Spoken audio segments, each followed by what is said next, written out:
Baru-baru ini, penyanyi dan pengacara terkenal Alif Satar tampil bersuara tentang satu perkara yang agak merisaukan.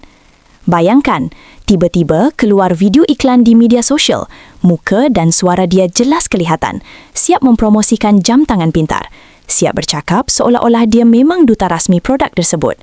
Ramai yang mungkin tengok dan terus percaya. Tapi hakikatnya, itu bukan dia.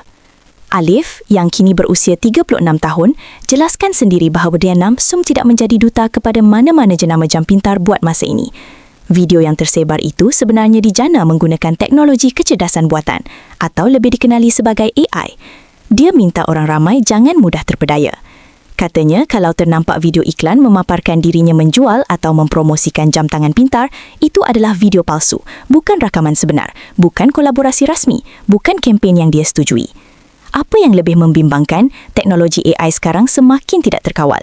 Wajah boleh ditiru, suara boleh disalin, gaya percakapan pun boleh diolah sampai nampak begitu meyakinkan. Sekali pandang, memang susah nak bezakan mana yang betul, mana yang palsu. Isu seperti ini sebenarnya bukan sekadar tentang satu produk atau satu individu. Ia tentang kepercayaan, tentang bagaimana identiti seseorang boleh digunakan tanpa izin, tentang risiko orang ramai yang mungkin terpedaya dan membuat pembelian berdasarkan video yang kelihatan begitu realistik. Dalam dunia digital hari ini, apa yang kita nampak belum tentu benar. Kadang-kadang yang paling meyakinkan itulah yang paling perlu kita persoalkan. Pada pendapat anda, patutkah undang-undang berkaitan penggunaan AI diperketatkan supaya perkara seperti ini tidak terus berulang? Terima kasih kerana menonton Chua Viral TV. Jangan lupa like, komen dan subscribe untuk terus dapatkan update terkini tentang dunia hiburan Malaysia. Jumpa lagi di video seterusnya. Stay tuned untuk lebih banyak kisah sensasi.